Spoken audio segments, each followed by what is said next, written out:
Good afternoon, sports fans from all around the globe. I am your host, Jeff Dawson, East Coast Sports Investors, and this is the closing bell for March 1st, 2022, as myself and Scotty get you ready for tonight's action across the NBA, NHL, and college hoops. Everyone watching and listening yesterday, congrats. The plays I talked about went 2-0-1.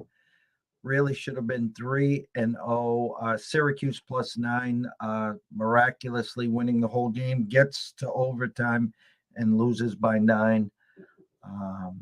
Kind of comical there for sure. But the other two games come running home. We talked about San Diego State money line. They win by 7. And our other game, which, believe it or not, wow. Tough to get old here, Mr. Scotty.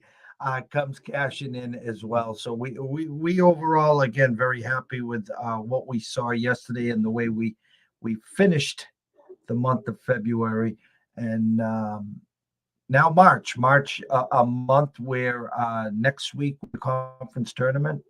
And not this Sunday, next Sunday will be the selection Sunday. And then March Madness begins. And a month that is filled with dreams for the college kids and dreams.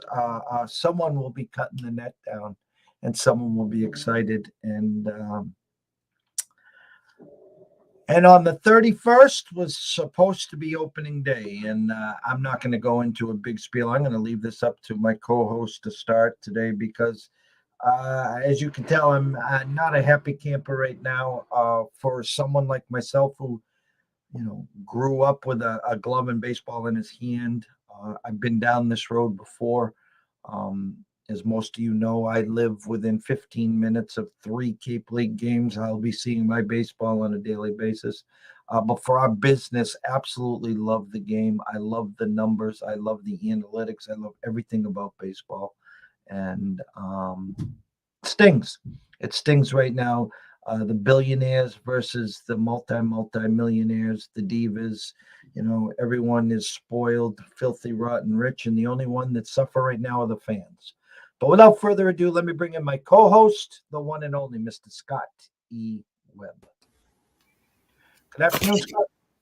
Mr. Jeffrey, it is a sad day for me. It is what it is. Well, the stage is yours.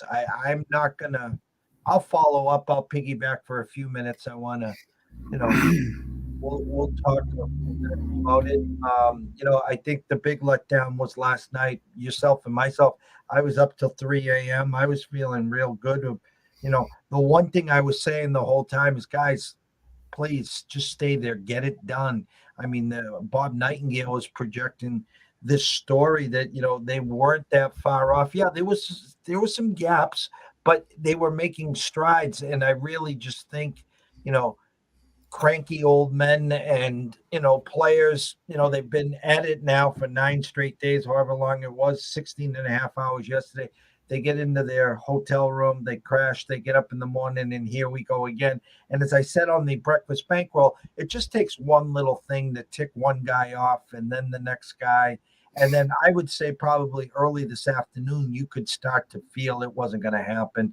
And by 2 and 3 o'clock, the picture was painted that both sides just says, here's what we're offering, take it or leave it. And I'll just say this: it's not going to be 1 month. They're going to go away salty. They'll wait a couple weeks. They'll do a half-ass. We'll try this. My eyes say this: if you have baseball by Memorial Day, that's the day I'll use. If you have it by Memorial Day and you got yourself 120 games, 125, I'll call it a win. Anything after that is just, it's bad. It's bad. Well, I think this just goes to prove the point that when you're not in the room, the temperament of what's going on and how it's displayed to you creates a feeling, not only within you, within millions of other people who are trying to figure out what's going on with the negotiations. So last night it was all about, hey, we're making progress. Things are good. We got great momentum. They stayed there, and they stayed there past 12 o'clock. The reports were that they were close on lots of things and so forth. But the truth is that they weren't close. It was just a report that was being broadcast. And then today you get the information that, well, first of all, this is just not about going in and dotting the I's and crossing the T's. There's still some negotiation that has to happen. But what wasn't ever discussed and hasn't really been talked about too much, and really wasn't being talked about last night or really too much even today, is that the gaps in which we're talking about are gaps that the players are wanting, that the owners aren't giving them. So the owners are done. In my interpretation of what was going on yesterday and they're walking back and forth. The players didn't walk anywhere. So the players were in the rooms, and the owners were the ones that continued to walk back in and do the presentations. So my feeling was, and it always has been, is that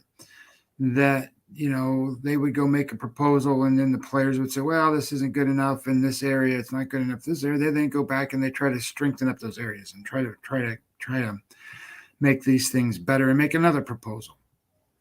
And I'm certainly not in the room either, so I don't know how much counter offers, counter proposals were made by the union side yesterday, but I seem to think the ownership made tons of different options, tons of different proposals, tons of different things that they could do, and tried to be creative in the ways that they were trying to make these deals happen.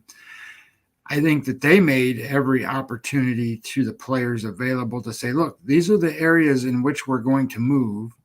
These other areas in which we are not going to move, you're going to have to understand we're not going there. And I don't think the players ever really, I guess, compensated for that in a sense of they still expected movement there. And the reality ends up being that it comes down to exactly what we, thought, all of last season. I really thought it was going to be a done deal this time. I thought it was going to happen. And again, I got tied up into the reporting where the guy's not in the room again. And, it's I don't want to call it editorializing, because to a certain degree, they're just reporting what they hear and what they see and stuff too. But all of them have their own little spins they put on stuff. And okay, well, we're getting closer. I saw a report, I don't know, what time is it? It's 4:40. So I saw a report that was around 3:40 around the time that they were making their final presentation and taking it to the take it or leave it offer that said, hey, we're rounding third. We're coming to the home to get this thing done. So it's not even as though everybody was all on the same page in any one of these scenarios. Now it leaves us in a no man's land, so to speak, in terms of what's going to happen. Because in reading certain things from guys that are arbitrators and people that do these negotiations and understand this labor union negotiation stuff way more than any of the reporters do, and way more than what I do, it sounds to me like there's got to be a couple of things that happen here. Just because they break off talks today doesn't mean that they're not going to talk again. They might take a week off. They might even take 2 weeks off before they even have another communication, but they still have to talk. Because in the rules of law, they either are bargaining in good faith bargaining to come up to a deal, or the ownership has to claim an impasse. And if the owners claim an impasse, that's probably the worst case scenarios that what can happen here. Because if they do an impasse, then you're going to bring in all kinds of litigation pieces, and then you have to sue to get conversations started, and you have to sue for this and sue for that, which then can drag things out a lot longer. So we don't want them to say there's an impasse. We do want them to communicate, and we do want them to have further conversations. I guess the biggest issue that I have is over the last week and over the last, I would even say, 12 hours or more, whatever it was yesterday, 14 hours, was it 10 o'clock until 1 o'clock, 2 o'clock in the morning. So what is that, 14 hours plus whatever they did today. There's not a whole lot more to talk about. I mean, there just isn't. And the players said no. So the owners said, this is what we're going to give you, and this is the best we got. So if the players say no to the best that they got, I don't know where they go from here. And to be honest,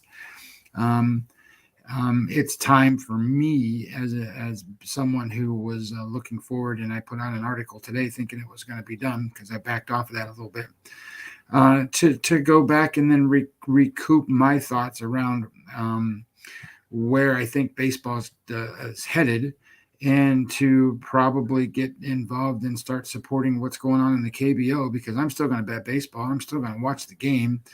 And it doesn't, I'm going to hope that the baseball players come together and make something happen, and so forth. But I don't want to, the biggest thing that I don't want to hear, and I'm already going to see it, is all this stuff about how the baseball players are getting mistreated and all this crap. I just don't want to see it. I don't want to hear it. I don't want to, none of that. And I can get into Twitter arguments with anybody in the world about all that stuff. You are paid better than the 1% of everybody else in the United States. And the truth of the matter is, if that's not good enough for you in the profession that you're in, then get another profession. I get it that you want to have a fair deal and all of that stuff. And I think that the options were presented to you with the idea that they're not going to approach certain subjects. And you didn't react to that well. You said, no, we're going to do this and we're going to do that. And then you voted no. So you guys that are making more than, and even that's the minimum, right? I mean, the 1% is $425,000 a year in the United States. If you make more than $425,000 a year, you are in the elite 1% of everybody that makes anything. So 99% of everybody else around you makes less. So I don't want to hear about all that stuff. And not only that, but you got a guy that makes $400 million in a contract. So not only are you the upper 1% of everybody in the world, there's a guy that makes, I don't know, what was it, $40-some million a year? I mean, are you kidding me? So as far as I'm concerned, baseball is baseball. I love the sport. I love the game. I think there's a show off between these two. I shouldn't say show off's the wrong word. A face off between these two entities as to who trusts who and who doesn't trust who. And I think that the players somebody has to win. these negotiations. I think that's what they're trying to do. And the truth of the matter is nobody has to win a negotiation. You just have to negotiate and agree to a deal. And then once the deal is agreed upon, nobody gives a shit who wins. You're playing ball and you're getting paid, and everything goes on with life. After that, it is what it is, as far as I'm concerned. I don't want to turn this into, because we could talk for hours on this, and I keep bringing up the fact that Juan Soto turned down $350 million. So I don't want to hear it from the players. I mean, turned down $350 million.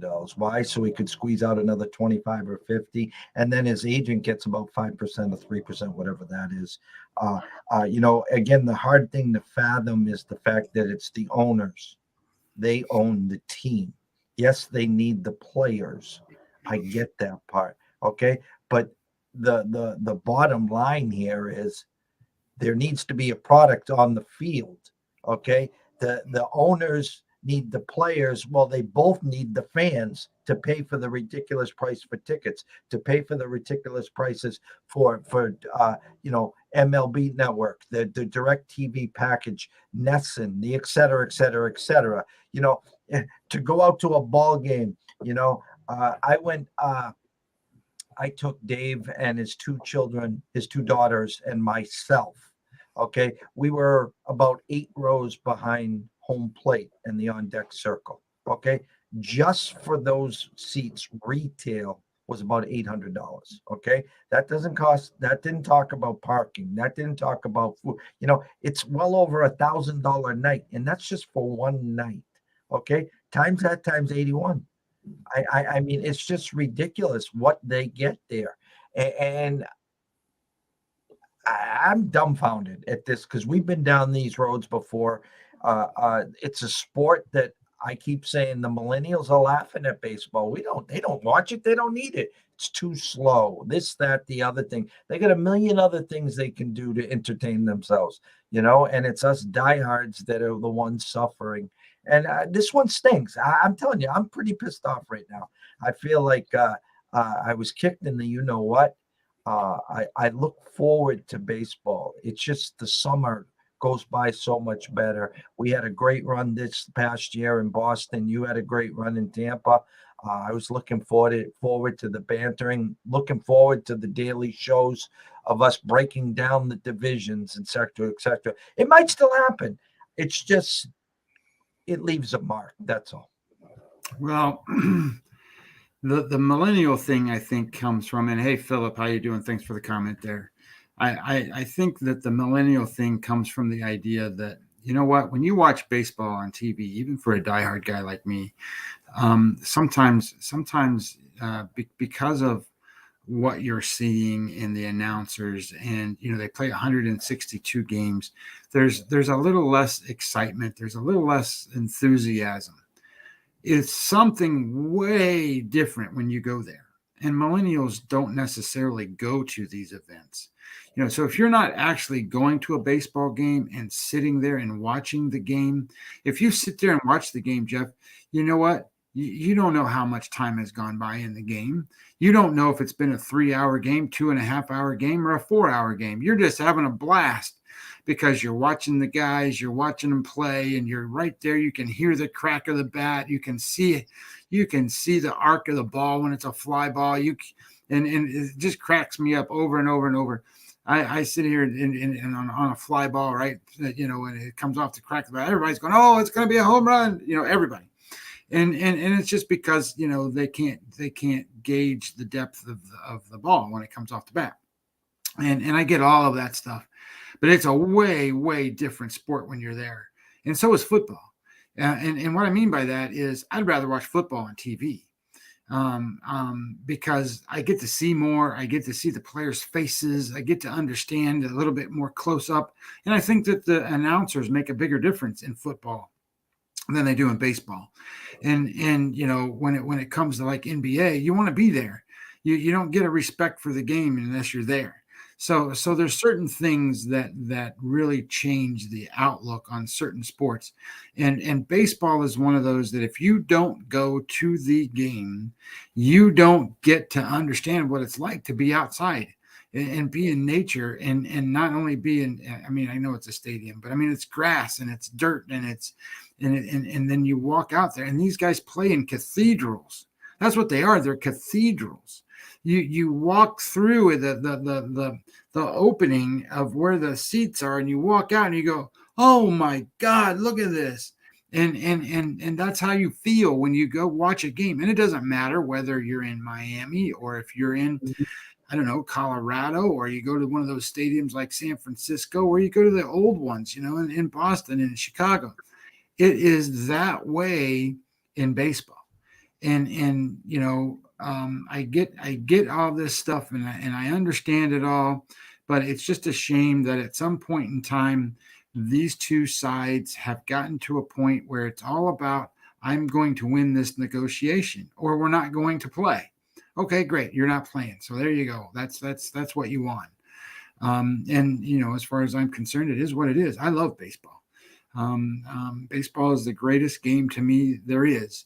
And then I would have to tell you that after baseball, I'm pretty good at football, and I love football. And basketball is just something I got to do until I get to the other two sports. I'll close it with this. Is my first game I went with was a doubleheader against the A's, one of those twilight afternoon and evening games, and I got hit by a foul ball by Joe Rudy, and that was my first remembrance of going to a Red Sox game. And then the second game, the doubleheader, my father caught a foul ball, so we got two balls in one day. But I'm 55 now. I think the first time I was at a game was at 7 or 8 years old. And every time I walk into Fenway, I walk up the runway and I see Fenway, I see the monster, and I get chills and goosebumps. It's just like you said, you called it a cathedral. I mean, the greens are so the infield, the outfield, and it's a sad day. It's a sad day because, listen, I don't know. You don't know. No one knows when they're going to come back. And listen, they could sit out the whole year. Sure. They could literally sit out the whole year and say, F you, and no one gets paid and everyone loses. But it is what it is. We'll move on. And I just quick shout out to Phil. Phil, thank you for checking in. Thank you for watching. We love the support. And I remember my first wager was against your bid machine in 1975, 50 cents with my fifth grade class student. And yes, your red machine won in 7 games. So congratulations. So, well, I remember I was in Ohio at one point in time in my life, and my father and we went to a Reds game, just he and I, and we went down there, and it was a time when the Dodgers were playing there. And the Dodgers had Darryl Strawberry at that time, and we watched that game. And my dad's an Indians fan, so it was just one of those deals where I got tickets and we just went.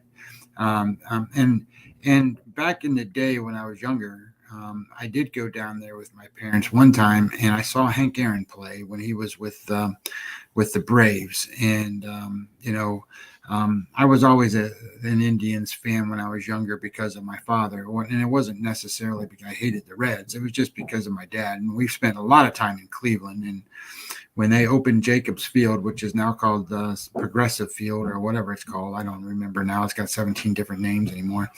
I took him there because of where I worked and some of the things that I had. I had tickets to anything I wanted. And I took him to opening day week at that stadium and sat in the luxury box. And he had never been in a luxury box before. And it was the greatest thing in his life. And you know what? That's what baseball does. Baseball creates the memories that are the greatest things in a father-son relationship there ever was. And that was the thing with me and my father. I took him to that game. I took him to one of the opening night games when they played, and that was the times when they had Albert Bell and those guys, and he was just ecstatic to go to those games. And he was older at the time. He's still around. He just doesn't get to go to the games anymore because he can't walk very well. But when I took him there, it was just special. And we went to 3 games in the course of that week of the opening stadium thing, and one of them was in the luxury box, and he still talks about that today. It was one of the greatest things of his life, and that's what baseball means. That's what baseball means to people. And when it comes to the NFL, you can't say that. It doesn't work that way. You in the NFL, you watch the clips on the thing, and people are fighting in the stands. That's what it is. People are tailgating and drinking and having a good time, and I get all that stuff. But it's about the party. It's not about the game.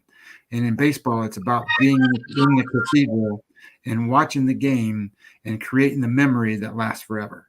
I apologize, but that's just the way it is. 100%, 100%. Let's bring up the board. We talked about it this morning, and we will go into it today. Short menu, not a short menu, but let me get up to your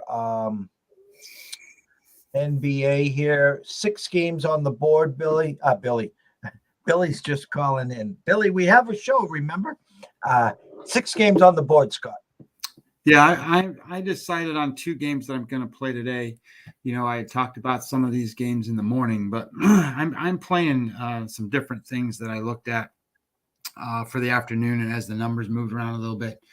And one of the games that I'm going to go ahead and play is the Clippers and the Houston Rockets game. I'm going to play that game under. I got 227.5. I think you can still get 227.5. You can still get 227.5. All my numbers come out to a much lower target than that. My numbers come out to 216 and 223 and 217. So I've got nothing that runs out that says that they're going to go over that number. And the truth is, these 2 teams played each other on I think it was the 27th of February, and the score was 99-98. So I'm looking at this game going, the Clippers have a hard time scoring. Houston can score, but the Clippers play good defense. So I like this game to go under the number. And the only other game I played, I like that Golden State game. I like Golden State, but so does a lot of other people because they bet it now up to 3. It was a pick. And I like the under 232.5 here. And I know that's a little bit of a challenge because I think this game opened at 231. So it's been moving up a little bit. But I'm going to go under 232.5. It looks like now it's back down to 232. I got it at 232.5. That 232 is great to go under. And the reason is that when Golden State plays on the road, they're a -2% on defense, meaning that they're 2% better on defense on the road than an average team is. And Minnesota at home is -3%. So that means they're 3% better than an average defense. And over the last 2 weeks, Golden State's been playing average 0, and Minnesota's been giving up a little bit more on the defensive side. And Golden State just hasn't been scoring. So I like the idea that this game stays under 232.5. So I got 2 unders tonight, Jeff. And I had a brain fart when we started the show, stating last night we went 2-0-1. The other game that came in was the Leafs. Money line -129. I think we closed that, and they won against the Capitals 5-3. So what I'm going to do today is a little different, but I kind of want to emphasize this is I talk about respecting the opening line, and there's 2 games here that have really caught my eye about respecting the opening line today. And then there's what I will call is the stench of the night. And we'll get into that. But the first game that really grabbed my eye about respecting the opening line is the marquee game. It's rotation number 643, 644. Purdue at Wisconsin. Winner basically wins the Big Ten. And Purdue has already beaten Wisconsin by 18 at their place. Purdue coming off a loss. So that's why, and Wisconsin won this weekend. So that's why we are where we're at. Winner basically wins. Wisconsin plays Nebraska next game at home. So if Wisconsin wins this game, they're going to win the Big Ten. If Purdue wins, they're going to win Big Ten. Now, the ECSI VIPs are holding on. Whoever purchased it 3.5 weeks ago, Wisconsin plus 300 to win the regular season Big Ten. Okay. So when I say respect the opening number here, what I'm saying is I would respect the Wisconsin side -1.5, -2, -1, maybe even a pick 'em. When Vegas comes out and says Purdue's -2.5, they're making a statement. So again, I know this is the big game of the day. I know the ECSI guys are holding a plus 300. But I am telling you this, when I say respect the opening line, like San Diego State yesterday, this is, as my dad would say, is sticking me in the eye with a stick, or poking me in the eye with a stick, he would say. So I don't know what the numbers are at pregame, Scott. Let's see. The number one bet game of the night in college basketball is Providence and Villanova at $144,000 right now. This game has 113,000 on it. So it's, I think, the second highest college basketball game. 63% of the money's on Purdue, 59% of the tickets on Wisconsin. So it looks to me like this is a Joe's versus pros kind of thing. Exactly. Great point there, Scott. Again, I'm rooting for Wisconsin. I would love to be sitting here playing Nebraska, I think, on Saturday for a plus 300. I just think you'll be one of these games, if you turn it on, Purdue's going to get out early. Wisconsin's going to get it back and forth. And I just think with this respected number that Purdue ends up winning by 3 or more. That's just respecting the opening number. In college, the stench of the night. Rotation number 635, 636, Florida at Vanderbilt. Month ago, maybe, we were on Vanderbilt plus 5 or 6 at Florida.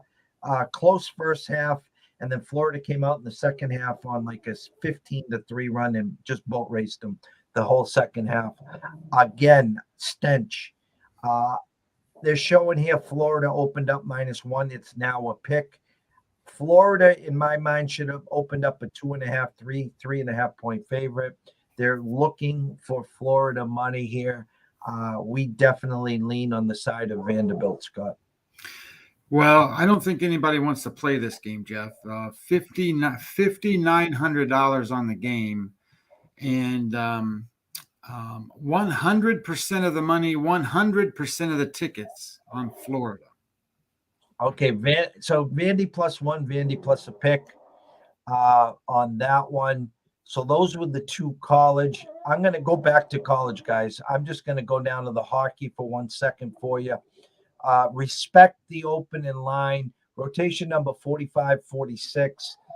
Columbus opened up -150, now -111. Now, New Jersey, hotter than a firecracker, other than, of course, Friday night when we played them. But this is their 4th game in 6 days, guys. 4th game. They played Thursday. They played Friday. They played yesterday. They're playing today. Okay. So with that being said, I think a lot of money's coming in on what have you done for me lately. And the Devils have been scoring a lot of goals. Our buddy Andrew McGinnis at Wager Talk, we talked back and forth, likes the over 6.5. ECSI is respecting the opening line here, and we lean Columbus plus the -111, Scott. Yeah, this one is the highest bet hockey game, 68,000. So way off from what the other two are giving us with NBA and college basketball. 67% of the money's on New Jersey. 66% of the tickets are on Columbus. All right, so it could be another Joe's versus pros there. And then the flip, the respected flip that we all talk about here. Rotation number 51, 52, Calgary at Minnesota. The Wild opened up at -115. Now Calgary -120. We respect the flip there, and would lean Calgary here minus the 120. Yeah, 48,000 on the game, 70% of the money, 50% of the tickets on Calgary. All right, so I'm going to go back up to the college board for you guys. We'll break down a handful of games. Rotation number 601, 602. Dayton at Richmond. Line opened at 2 and is frozen at 2. Actually, 1.5 now at DraftKings. I'm showing 58% of the bets, 61% of the money on the Dayton Flyers. Yeah, this one's 77,000, so it's kind of up there in a college basketball game. 71% of the money on Dayton in a 50-50 ticket split. Yeah, a line freeze there, which would lean us to Richmond. Our buddy Colton in Chicago that we'll have Thursday morning at actually Thursday afternoon at 2:00 our time, leans Dayton there. That was his only play today. Disappointed here. 6:30 start, rotation number 605, 606. Providence and Nova. This was supposed to be for the Big East title. And unfortunately, we couldn't get one loss from Providence to get that there. Providence came back from 19 against DePaul a Sunday ago to win in overtime. Then they beat Xavier in a double overtime game with a 16-minute rain delay in Providence. And then they catch Creighton on Saturday without their best player who got injured, and they steamrolled them. So congrats to Ed Cooley. He should be the Big East Coach of the Year. Congrats to the Friars on winning the Big East title. Now a game that Ken Palm had Villanova minus 10. It's minus 9 now. I think Nova wins. There's no doubt in my mind Nova wins. I don't know what Ed's and their gang's going to bring to the table. They've already clinched the Big East. Obviously, it's about seeding now in the tournament, but I would assume, Scott, that I'm seeing 63% of the bets, 51% of the money on Providence, and that line that opened at 10, they're showing 9 here, is now still 9. Well, this is the second largest bet game of the night. It's the highest bet college game. The only game that's bet more is the Mavericks-Lakers game. This one has $152,000 on the game. We're showing 53% of the money is on Villanova and 72% of the tickets are on Providence. I at this point, like I says, if this was for all the marbles, I still would have leaned Nova. They came into Providence and beat them. It was one of these. Nova got out by 7, Providence would tie. Nova got up by 6, Providence would tie. Gillespie had a career high 33. They just had all the answers. So it's kind of a letdown here, but I think Nova wins. And versus the number, I wouldn't even get into the game, to be honest with you. Rotation number 613, 614 at Buffalo. Buffalo opened at 2, now 1.5. I'm showing 62% of the bets, 69% of the money on Buffalo. Yeah, this one's a little different. You might like this one a little. $46,000 on the game, so not one of the bigger bet games, but still kind of up there. 80% of the money on Toledo, 52% of the tickets on Buffalo. Yeah, you know what's really jumps out at me here, guys, is the total that opened at 160, now 161.5. So in a basically pick 'em game, both teams need to get to 80 to get to that number. This game usually paces real high. I would be more apt to enjoy the over here, but I'm showing ticket counts, 75% of the tickets, 90% of the money on the over, Scott. I'm showing 83% of the money, 60% of the tickets on the over. Yeah, that's just too public. But when I see these 160 numbers, guys and gals here,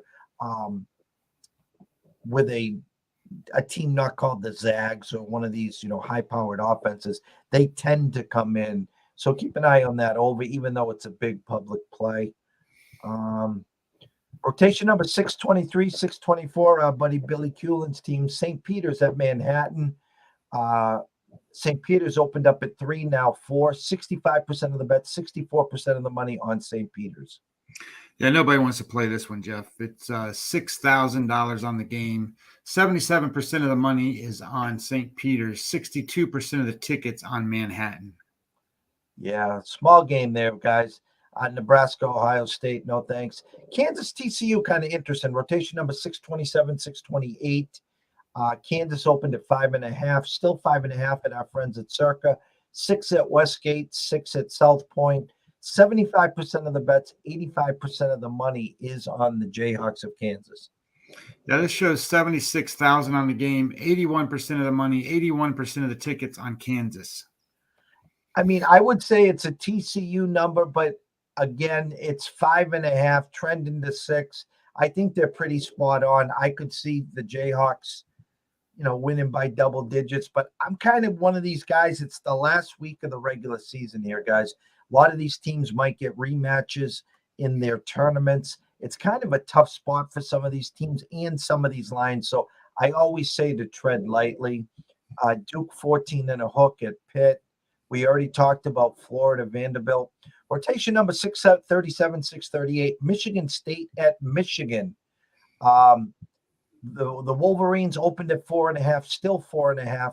65% of the bets, 61% of the money on Michigan State. I'll tell you this, guys. No one in the world had Michigan State Saturday against Purdue and they go box to wire as home dogs. Everyone in the world had Michigan at home against Illinois and they got steamboated on Sunday, excuse me. So if you're going to go back to the window and jump on Michigan State when you had Purdue, or jump on Michigan State when you had Michigan, just buyer beware. That number there is frozen, okay? I'll go on record here. Michigan wins this game by 5 or more, okay? It's called the old okie dokie. What do you have for numbers, Scott? I'm showing $58,000 bet on the game, 58% of the money, 54% of the tickets on Michigan. On Michigan. Okay, so there's conflicting information here. I think Michigan okie dokes them. I think, again, everyone thinks Michigan State's back with the Purdue win. I think it's a perfect letdown spot. And Michigan takes their lumps against Illinois and has a chance to get back in the winning side. It's a tough number, but I think Michigan will end up winning that game by 5 or more. The last game, 11 o'clock, we talked about this on the Breakfast Bankroll. Rotation number 653, 654, Arizona at USC. Arizona opened up at 4.5, still 4.5. I think, again, that money opened up a tad low, looking for Arizona money, yet the line is frozen at 4 and a hook, Scott. Yeah, 53,000 on the game, 52% of the money, 54% of the tickets on Arizona. So I lean USC here. You might hold out and get them +5, maybe around +175 on the money line. I think it's going to be a real close game. Even if Arizona wins, I could see this falling in that 1-2-3 range. So be careful there. Any hockey games? I mean, everything else is a high price there. We went over everything. Any questions, comments, concerns? You can send us a direct message at EC Sports Investor or Webby20MLB. You can send us an email at eastcoastsportsinvestors@gmail.com. If you follow us on Facebook, you can reach out there as well. Good afternoon to my brother, Mr. Billy Hewlin, who is here. Billy has 6 plays. Need to get talked off the ledge. Well, I will do that. And Phil agrees with Scotty. My dad and I attended games regularly at Old Crosley Field. He says, what great memories. Without baseball, I tell you, there's a hole, there's a void. And as all of us here today can agree, we have so many memories at the parks with our dads, with our kids.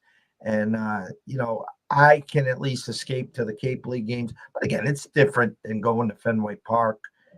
I like to go sneak in a 5 o'clock game at Katuitt or Hyannis, and then I come back home at 7 and I get the first pitch from Fenway. So I am as spoiled as it comes. But without further ado, we get to that segment of our show today, Webby's Words of Wisdom. Yeah, today I'm going to capitalize on something that Phil Knight, owner of Nike, said, and one of them was play by the rules but be ferocious. And there's this saying out there that you see on Twitterville everywhere. It says, "Everyone wants to be a beast until it's time to do what beasts do." And I think that's a very real statement because, at some point in your business career, at some point in your life, some point in whatever it is that you have to do, it's kill or be killed. And I don't mean that in a war mentality. I just mean that in a sense of you got to dominate and be ferocious in what you do. So I kind of try to relay it in terms of what's the difference between aggression and what's the difference between ferocity.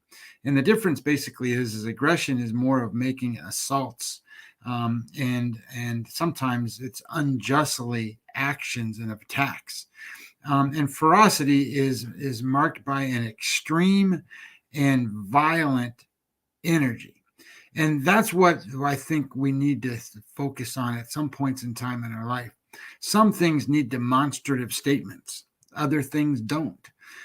So it's got to be a planned, targeted reaction, and it's got to be a planned, targeted thing. Typically, one is an act and one is more of a movement, right? I mean, you're in constant motion when you're in an aggressive state, and an act is a ferocious act.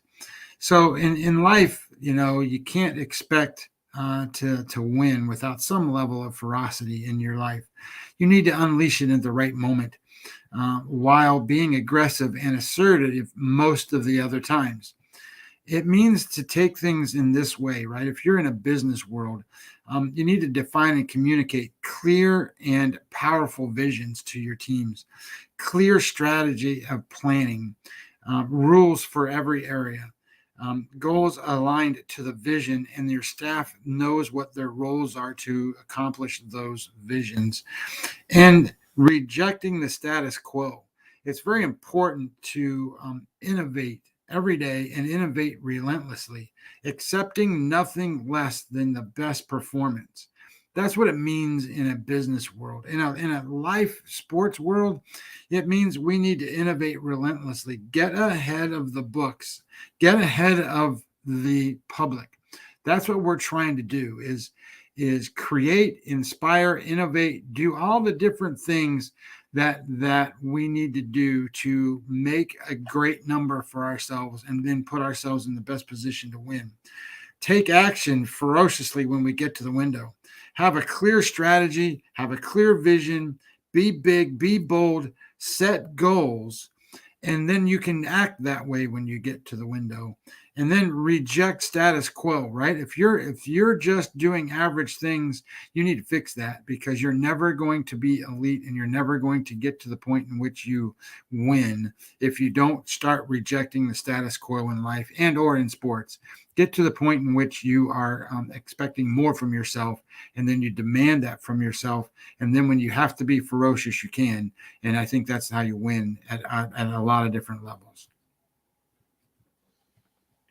Phil Knight, who would have thunk, huh? What a beast. I think Oregon's very happy for that gentleman. What do you think? I think so. I mean, I think that, we've talked about it, or I've tried to put it in frame of minds before that, sometimes, the differentiation between talented people is tough-mindedness. But I can also say we ought to add the ferocity factor.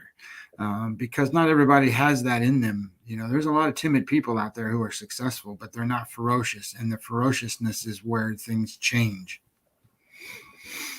Agree 100%. It's been a great show. I really want to thank our loyal listeners. Shout out to Phil reaching out and talking about baseball and the memories and how hard, as I stated, how, the average family, of four to get to one of these games. I could have went to Best Buy and got two 70-inch TVs and put them downstairs in the man cave versus that one night that I spent there. But that was their first time ever to Fenway. It's memories that they'll never forget. They will never forget. And so the two TVs can definitely wait there. Shout out to Billy. I will be calling you soon. Don't jump on that ledge, or off that ledge, I should say. It's a decent board, but there's many different ways to skin this cat or peel these layers. So want everyone here to remember this. If you are wagering tonight, always, always, always wager responsibly. Um, if you do have a problem, reach out. There is an 800 number available. Ask for help. Why? Because myself and Scotty here, we care. We'd like to see you here today, tomorrow, next week, next month, through 2022 and beyond. From myself, Jeff Dawson at EC Sports Invest, from my co-host, partner in crime, Scott Webb at Webby20 MLB. We wish everyone a blessed evening. Great, great, good luck with those tickets. Have some fun with those games. We will see you bright and early tomorrow morning.